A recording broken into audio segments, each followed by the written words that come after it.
Hey, I am the Greg, one of the hosts of the Greg and Dave Show. Thanks for listening to the following broadcast on Public House Media. This is Daniel Poppy, host of How to Write Good here on Public House Media. I just want to thank you for listening to the following broadcast brought to you by Public House Media. Once you're done with this episode, I hope that you'll come check out my show, How to Write Good, the writing show that is not about writing. A new show of How to Write Good comes out every Wednesday, so don't forget to subscribe on iTunes so you never miss an episode of How to Write Good. Again, thanks for checking out the following broadcast on Public House Media.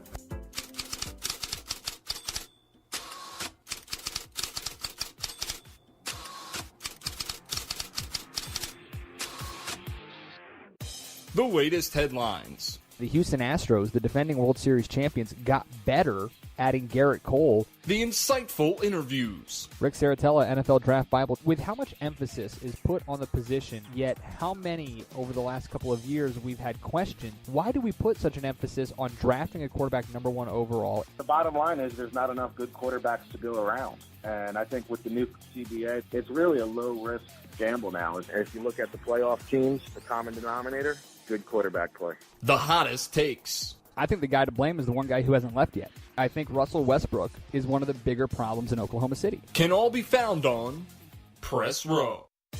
Broadcasting is part of the Public House Media Network. Here's your host. It doesn't matter what your name is. Christian Heimall.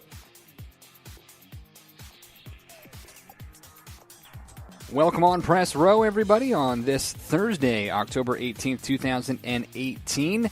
Welcome into the 2018-2019 NBA season preview here on Press Row, one of those exciting times of the year where the NBA season is starting to get underway. It officially kicked off on Tuesday night, the Boston Celtics holding home court and pulling away late against the Philadelphia 76ers. This is a season that is going to be very much interesting to watch for a number of reasons. Obviously, Golden State, can they get the three-peat? What does Boogie Cousins add to them? Where could Kevin Durant end up after this season? How dominant will the Warriors be? Is there a team that really can even attempt to defeat the Warriors in the West? The Houston Rockets, do they have a chance now with Carmelo Anthony added into the mix with some of the players that they lost in free agency? What will the Los Angeles LeBron Jameses do this year? Do they have a real legitimate chance at taking down Golden State, let alone even competing against the rest of the Western Conference? Oklahoma City as well, with Paul George sticking around and Russell Westbrook. We'll see how that all plays out. And then, is it just a foregone conclusion? Is it the Western Conference? Or could a team like the Boston Celtics or the Philadelphia 76ers in the East realistically come up and potentially take a shot at dethroning the Golden State Warriors? We'll get into all of that and more with Brandon Robinson, Scoop B Radio. He will join the show. He made a lot of headlines over the summer with some of his tweets and some of his reporting done with regards to the future of Kevin Durant, but it's always a fun time when Brandon checks in with the show. So we'll touch on that as well. Your listener questions, a lot of you have been asking. We asked for it here on social media. A lot of you have been asking some NBA questions here as we get set for the season to start. We're going to get to all of that in just a little bit. So going to be a fun show today. We're happy to have you along with us. Don't forget, head to the Cheap Seats. Head to the Cheap Seats, of course, is a great show to check out. You definitely should. But head to the PH Media as well to find not only Press Row, but the Cheap Seats and a number of other tremendous shows here as part of the Public House Media Network. You can subscribe, rate, review with all of those great places on Spotify, Apple Podcasts, Google Podcasts as well. Of course, wherever you find your podcast. One thing I do want to mention as well is if you could, head on over, and you can find the link on our Facebook page at Press Row by Public House Media, discoverpods.com for the 2018 Discover Pods Awards. So go there, nominate Press Row if you'd like. Also nominate Public House Media for Best Network out there. So really show your support there. We appreciate it however you possibly can. Don't forget the Twitter and Instagram handle as well, at Press Row PHM. Got a lot to get to. We are going to touch a lot on the NBA with Brandon Robinson in a little bit, but I do want to touch on a couple of big headlines coming up from this past weekend in sports, and one of them centers around Obviously, what happened with Nick Bosa, very, very strange. To me, at least, when I first saw the headline that Nick Bosa leaving Ohio State, and the fans there can't be happy, but Nick Bosa has decided that he is going to leave school early, leave Ohio State to, quote, concentrate on the draft. Now, this is what's interesting. So Ohio State defensive end Nick Bosa, one of the top 10 players in the draft, most likely coming up into this coming up April, withdrawn from school to focus on rehabilitation of an injured core muscle. That was announced Tuesday. He said he is going to turn his attention towards the draft. He underwent surgery about a month ago, and that's where it doesn't get very weird anymore to me. So Bosa, and a lot of people were giving him flack for it yesterday on talk radio. A lot of people were saying, Nick Bosa, he's the team captain. He was voted by his teammates as the captain. He's giving up this early in the season. He's giving up on his teammates who voted him captain, who made him a leader. But when you think about it, you don't know no timetable was set for his return. He's got had surgery back on September 20th and has been recovering. He's the reigning defensive lineman of the year in the Big Ten. Was not cleared for team activities, was ruled out of this weekend's game against Purdue. Is there really anything to be upset about with this guy? Let's say, and we don't know this, but the realistic time frame, according to Nick's father in Sports Illustrated, is 12 weeks. That's December. I mean, if Ohio State is planning to make the college football playoff, which they most likely would, that would mean Bosa would be able to be back in time for the semifinal on December 29th, realistically. However, to not be able to get in game shape, to not be able to practice with your teammates throughout the season, it's not fair to that team. I think he's actually not being selfish. I think he's being very selfless and putting Ohio State first, because if he's not going to be able to be there on the field and make his team better in practice for 3 months, why rush him back just for a semifinal game, especially if you're already playing well without him? You're the number 2 ranked team in the country. I'm not saying you don't need Nick Bosa. I'm saying don't upset something that is working pretty well right now. And for Nick Bosa, nothing wrong with deciding that he's going to withdraw and focus on the draft. Work on himself, get himself ready for that draft in April to blow people away. His brother is doing pretty good, even though he's got a little bit of an issue with injury, trying to get back this in the next couple of weeks. But we'll see what happens there. I mean, it's not exactly a bad move, I think, for Nick Bosa to withdraw and to focus on the draft. I actually kind of applaud it and think that it's the smart move for him and for the Ohio State Buckeyes as well. But we'll see how it plays out throughout the rest of the year as Ohio State takes on Purdue coming up here this weekend. Also want to touch on 2 things. I don't know if you guys saw this in Major League Baseball, but MLB apparently cleared the Houston Astros. They were investigating an idea, potential sign stealing with the Houston Astros.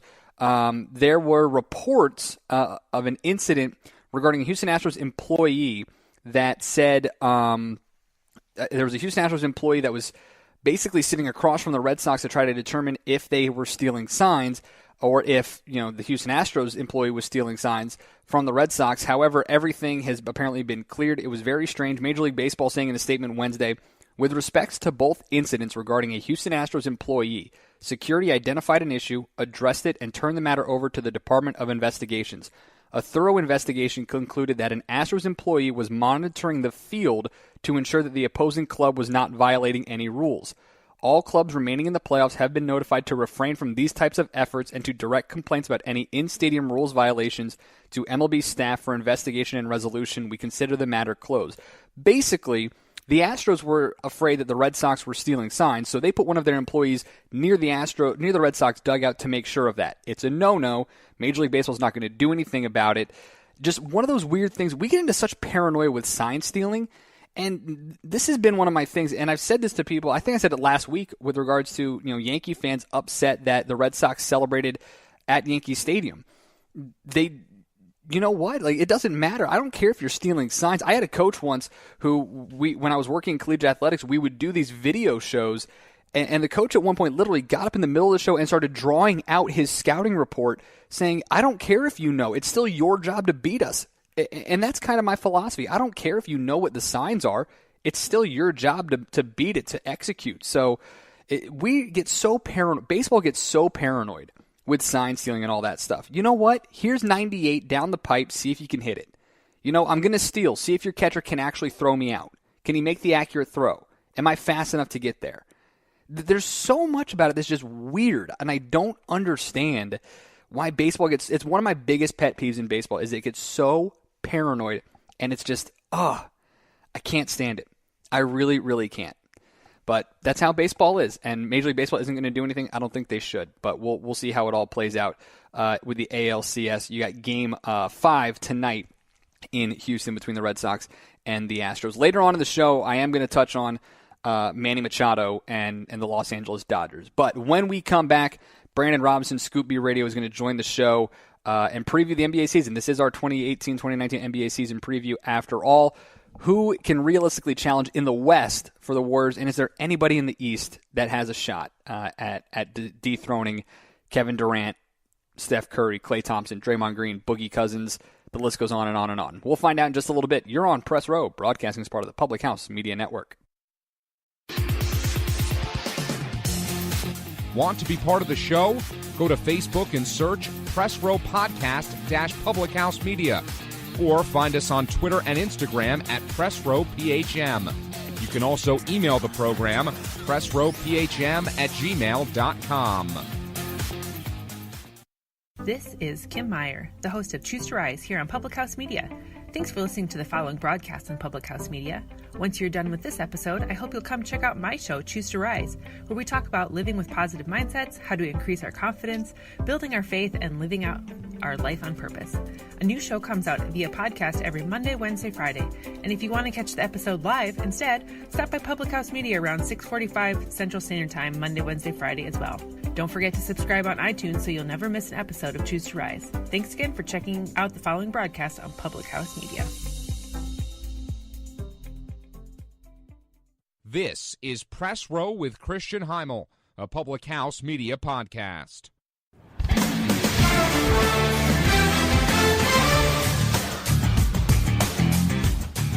Welcome back on Press Row. Christian Heimall here with you, broadcasting as part of the Public House Media Network NBA season preview show here. And to help us break it down, a guy who, if there's anybody who knows basketball and who is able to really kind of make headway and make sense of what could happen here in 2018, 2019, it's Brandon Robinson, Scoop B Radio, back on the show once again. He's a busy guy, so we appreciate the time this week hanging out in the Windy City and giving us a call. Brandon, appreciate the time, bud.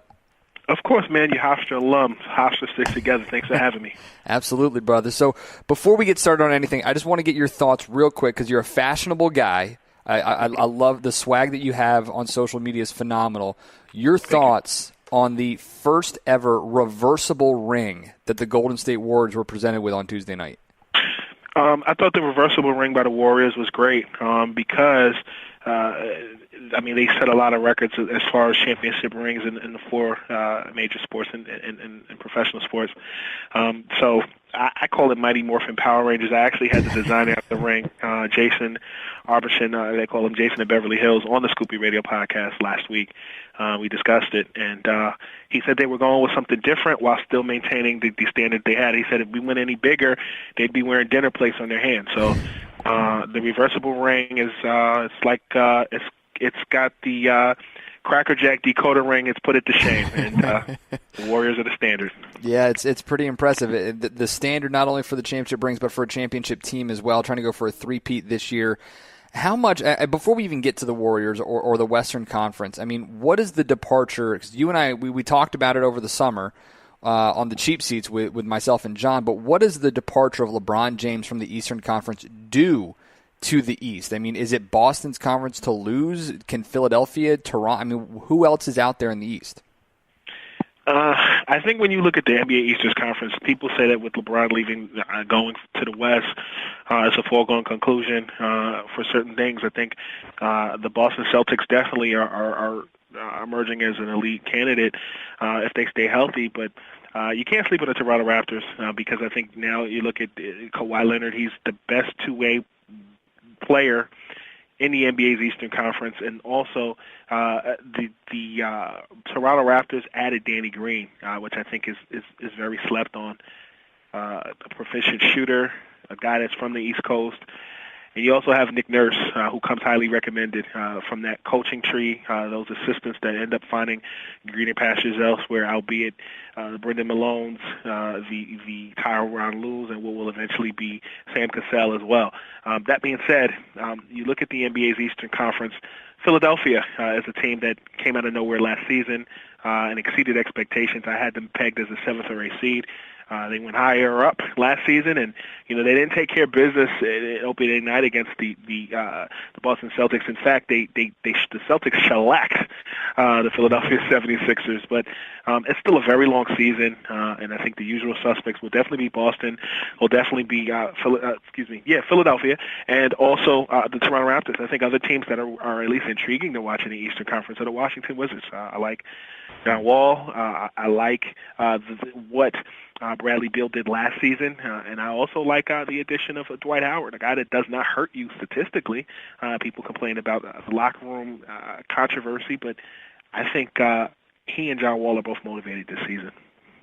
Brandon, there's another team that's kind of interesting there in the East. I mean, with additions they made in the offseason, Brook Lopez, Dante DiVincenzo in the draft, of course, talking about the Milwaukee Bucks, with Giannis Antetokounmpo as an MVP candidate. But, I mean, first-year head coach Mike Budenholzer, what can we expect out of Milwaukee? Yeah, I think you bring up a valid point, man. Thank you. I've literally been on interviews since like 8 o'clock Central Time. So you're the third and last of the night.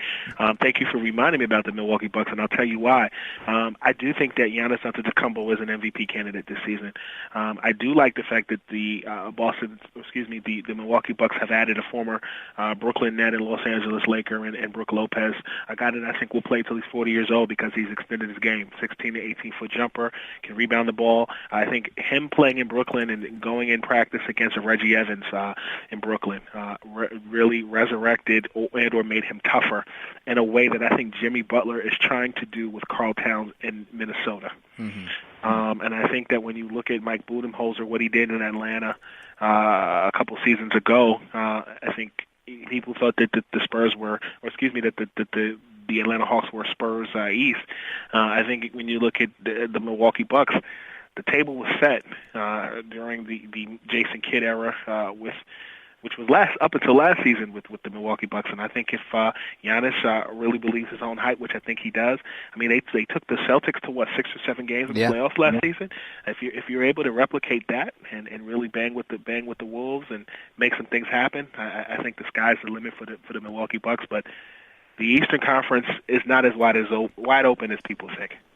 Speaking with Brandon Robinson, Scoop B Radio here. So, I mean, with the Eastern Conference, I feel like, obviously, I mean, it's all clicks. It's all DeMarcus Cousins and the Golden State Warriors. It's LeBron James and the Lakers. It's your reporting of Kevin Durant and what could happen after this coming season. Are we forgetting about the Eastern Conference because the West is that much better? Is it a foregone conclusion who the eventual NBA champion is as well? It's a lot of parents putting their kids on punishment for staying up too late and not getting up to school the next day. I was one of those kids back in the day watching Sacramento Kings, watching the Spurs, watching the Blazers, watching the Lakers in the early 2000s. I'm telling my age a little bit, but I'm like fine wine. I get better with time. In answer to your question, you look at the Warriors. You look at DeMarcus Cousins. He told me last month that the Golden State Warriors are like Play-Doh. You can form them to whatever you want them to be. That's pretty cool. It put Gumby and the Slinky to shame. That being said, there is a lot of controversy. Will Clay go elsewhere? Will Kevin Durant sign with the Lakers? Will he go with the Knicks? There's a report that came out by someone at Yahoo Sports is late, and I can't think of his name, but it's no slight, saying that the Knicks, the Lakers, and the Clippers are potential destinations for Kevin Durant. But I also think that Kevin Durant is an MVP candidate as well. I think he's going to have something to prove. When you look at Paul George out in Oklahoma City, what he's doing in Russell Westbrook's absence, I think Paul George, when you look at what Paul George did in Russell Westbrook's absence so far, at least in one game, it reminds me so much of what Kevin Durant is doing or did with Golden State last year. And I think that for Kevin Durant and the Warriors to be successful, they have to continue to just play the way that they've been playing. Strong defense, scoring at will, and really just sharing and passing the ball. Adding DeMarcus Cousins is like the icing on the cake. The cake is made already. And so I look at, the Western Conference, and I look at the Los Angeles Lakers. I think LeBron kind of slips under the radar. People are paying more attention to him dancing on stage with Drake, episodes of The Shop, and Drake being on those episodes and all those other things. And I think it kind of makes the Lakers a sleeper, but not really. They're in L.A., so obviously they get a multitude of attention. But I also think that the Denver Nuggets are a team that people should be paying attention to. Definitely a top 4 team. Brendan Malone has something to prove this season. In addition to that, you have Jamal Murray, you have Jokic, you have all those guys that have something to prove on that team. And I also think that the Portland Trailblazers have something to play for in the death of Paul Allen, and really those guys just staying together and doing some things. So I think that Utah Jazz are another team. There's a lot of teams that are just that competitive and that talented, and I think that it's just going to be a very exciting NBA season in both conferences. Yeah, and then when you add in Houston, obviously, with Carmelo Anthony, too, it just makes things that much more intriguing out there in the West. A couple things before I let you go here. I mean, we talk about MVP candidates, but this was a rookie class, and this is a rookie class that has a lot of names that people are excited to see, and you don't want to call them game changers for their organizations, but they have that potential. Who were you most excited to watch in their first year as a pro? I'm in Chicago now. I was with the Bulls yesterday, and I was with Robin Lopez, Zach LaVine, Larry Marketing, and another guy in rookie Wendell Carter. I like him, and I also like Hutchinson, a guy that team with him. I talked to Hutch during the NBA draft process. I said, man, they're comparing you to Kyle Kuzma. What do you think of that? He said, that's high praise, because you look at Kyle Kuzma. Kuzma, as well as Brandon Ingram, are both potential most improved players of the year. Kuzma was drafted, I believe, 27th, and I think Hutchinson was somewhere along that line. I think in Chicago, those guys have ultimate room to grow, to play well in a system that nobody is expecting them to really make it to the playoffs. And, most teams like that have rookies and young guys, they're exciting to watch, but they ain't really going anywhere. That being said, I like those guys. I also like what the Knicks are doing with Kevin Knox. He's a 7th or 8th man off in the rotation, but they're starting Frankie Ntilikina at the small forward position. I think that is a very interesting dichotomy there. But I do think that he gets a chance to work his way up in the system. Had a good summer league. Now he's got to prove it. I also think Jaren Jackson Jr. is another guy in Memphis that often goes under the radar. I like him. Second-generation basketball player. Played under I mean, he knows the game. His dad played for the Spurs. You also look at Ayton. I think Ayton has to definitely share the basketball with Booker. So I think some people have picked him as the rookie of the year, but I think the future for both Booker and Ayton is great. You add in Jamal Crawford, you add in Trevor Ariza on that team. There's a lot of young and old on that team. But like I said, the people that really stand out to me are Wendell Carter Jr., Kevin Knox, and Jaren Jackson Jr. Those are the guys that really stand out to me today. And Hutchinson.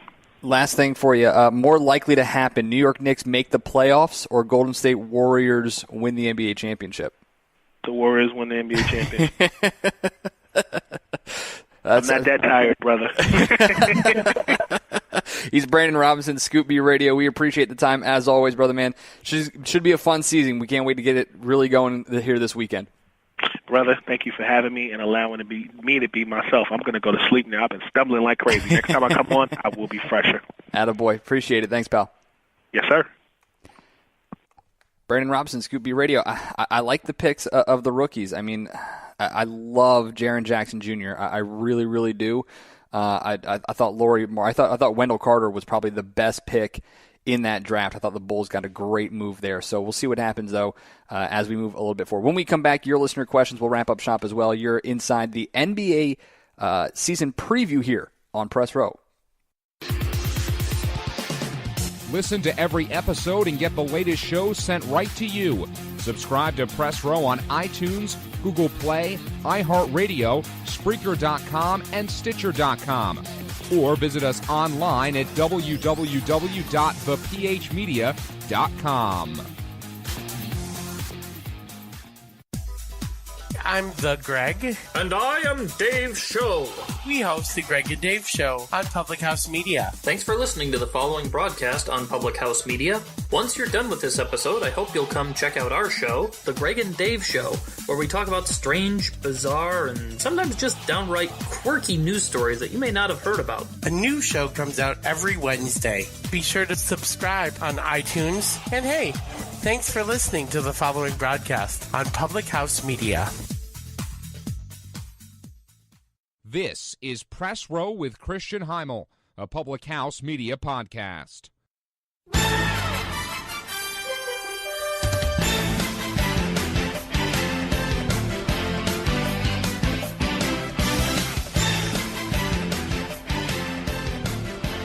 If you didn't see what people have way too much time on the internet. If you didn't see someone taking Kawhi Leonard's laugh from his introductory press conference in Toronto and turning it into the NBA on NBC theme, oh my, you're not living. Just do me a favor, go watch. You'll never get it out of your head. You'll never be able to listen to that again without hearing Kawhi Leonard's laugh.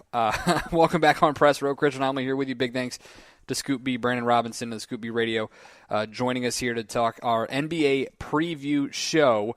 And look, it's going to be an interesting year. I really don't know what's going to happen simply because I feel as though with Boston healthy, just if Boston stays healthy, they are way too deep. That roster might be the best roster top to bottom in the league. Does that mean they beat Golden State? Probably not. But there isn't a team in the East, I think, that's close to beating the Boston Celtics. But we'll have to wait and see how that all comes to fruition. So get to your listener questions as we do every single week here on Press Row. You can find us on social media. Twitter and Instagram is at PressRowPHM. Find us on Facebook, Press Row Podcast by Public House Media. We've got these awesome new stickers via Sticker Mule. Anybody who submits their question will send you one of those Press Row stickers so you can rep the show as much as possible. So let's get to the questions here. James on Facebook, NBA League MVP predictions. Man, this is... So it really kind of depends, and I've never been a fan of the guy on the best player on the best team winning MVP. I've never been a fan of that personally, because I think there are so many more guys that are that much more impactful to their team. That being said, if you look at Vegas has the odds. LeBron James at plus 300 is the favorite to win MVP, followed by Anthony Davis, Giannis Antetokounmpo, James Harden, and Kawhi Leonard round out the top five. Kevin Durant is there at 6, Russell Westbrook 7, Joel Embiid 8, Steph Curry, Kyrie Irving rounding out the top 10. I think LeBron James is the most valuable player every single year in the NBA. But we get so tired of him because of how great he is, similar to the way Michael Jordan didn't win so many MVP titles, or Tom Brady, or Mike Trout. We get so tired of their greatness that we look for somebody else. That being said, if the Los Angeles Lakers win 50 games this year, LeBron James is the MVP. Because that team, when you look at their roster, it's not exactly a murderer's row. Your starting lineup is not going to be that exciting for this team. I mean, you look at LeBron James, obviously you have Lonzo Ball at point guard, Caldwell Pope, Brandon Ingram, JaVale McGee. I mean, that's not scary. Kyle Kuzma, Lance Stevenson, Rajon Rondo doesn't scare anybody anymore. Mo Wagner, who knows how he's going to be able to work. Svi Mikhailuk, the kid from Kansas, I love. Who knows? But if the Lakers win 50 games, it's because of LeBron James, and therefore he is hands down the MVP. That being said, who I think should be the MVP is playing in Milwaukee. I think Giannis Antetokounmpo and what he does, what he's able to do, makes him the MVP. He's that talented, and he's only going to get better. I think Anthony Davis, if he is able to put together a season like he did the last 2 months of the regular season last year, he could win the MVP. But it all kind of depends on how these teams do. Anthony Davis, I think, probably could win the MVP. Again, that team was better without Boogie Cousins, and now that they don't have him anymore, Anthony Davis can continue to do what he did when Cousins was hurt, and that is be a dominant force. Giannis is the same exact thing in Milwaukee. My question with Giannis, for him, to be completely honest, what does Brook Lopez add to his ability from a team standpoint? And Dante DiVincenzo is really interesting because he shot so far up the draft board because of his performance in the national title game. You wonder almost what he's able to do, and if he takes some pressure off, that allows Giannis to just be even better. My personal MVP is Giannis, but again, if the Lakers win more than 50 games this year, LeBron James, hands down, should be the MVP in 2018-2019. Also on Facebook, Baxter, will the Milwaukee Bucks make the Eastern Conference Finals? And what are the odds that the Green Bay Packers win the division? All right, so we'll go both here in Milwaukee. Look, the Bucks, I think, have a legitimate chance at winning, at getting into the conference finals in the East. Their really only threat, honestly, is the 76ers. So it really does kind of come down to seeding for them. Where do they, if they play well, again, if DiVincenzo, if Brook Lopez, if Mike Budenholzer is able to get it all together here in this first season, they might be able to do it. I don't know where you probably put them. I think Milwaukee most likely ends up as a 4 seed.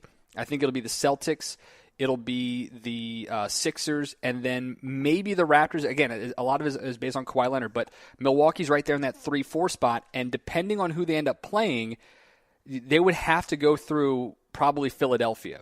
And I would love to see Giannis against Joel Embiid. I think that would be one of the most insane and exciting matchups of the entire season. I think that'd be great to watch.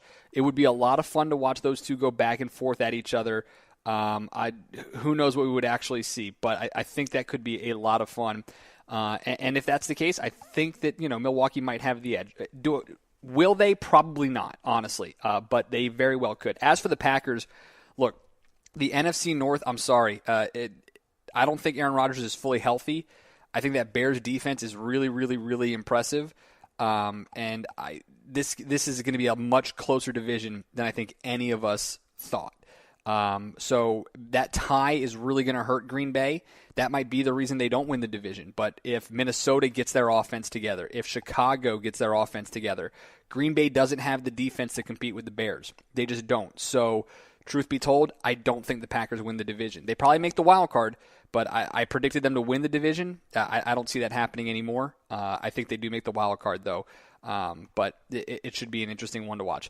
And the last one here, Brandon, also on Facebook, Patriots and Dolphins each are at 4-2. Is the AFC East going to be a lot closer than we predicted? Yes, clearly. But at the same time, no, because the Patriots have already played the Dolphins. They haven't played anybody else in their division. Patriots are 1-0 with their only win, again, coming against the Dolphins. The Dolphins beat the Jets in those two games, but Patriots haven't played anybody else, and that's the thing.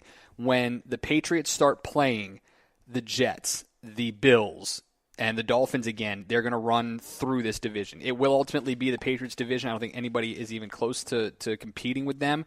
So, no, I don't think it's going to be much closer. I think just because of where Miami is right now, they've had a little bit of a better start than most people would kind of expect. So, as always, appreciate your guys' questions. Thanks so much for submitting them. You can do that every single week. And again, we'll send you a Press Row sticker if you do submit your question via social media. So, last thing I want to touch on, look, I don't know how many of you guys have been watching it. I know now that the NBA is back, a lot of people aren't. But Manny Machado is starting to become one of the most least appreciated and least liked players in Major League Baseball during this NLCS, because twice against the Brewers here. First off, in Game 2 on Monday night, you saw him really trying to adjust and disrupt the throw at second base on a double play ball, using his hands in an illegal fashion. And then in Game 4, as he comes across the first base bag, I don't care what he says. I'm sorry. It's blatantly obvious that you were trying to trip Jesus Aguilar over there at first base. And this is not a time for Manny Machado to be doing stuff like this. He's going to be a free agent this year. The Dodgers don't have a need for Manny Machado once Corey Seager is back and healthy. So if you're trying to stay in Los Angeles, you're not exactly you're doing a phenomenal job at the plate.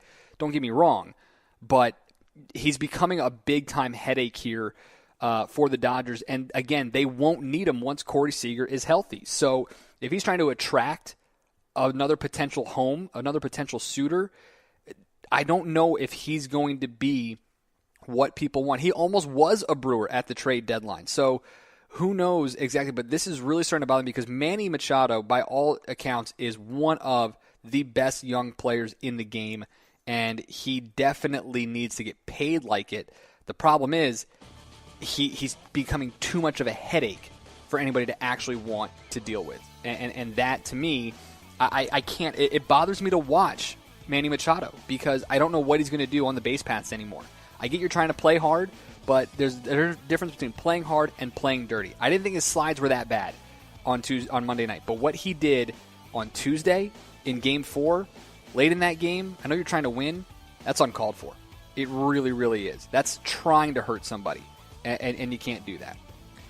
Big thanks to Brandon Robinson, Scoop B Radio, for joining the show. Enjoy the NBA season, everybody. Enjoy the championship series, the World Series, starting next week. We'll probably be touching on that a whole bunch next week as well. Don't forget to subscribe, rate, review. Find us on social media. And until next time, I'm Christian Heimall. Can't wait to see you guys on Press Row.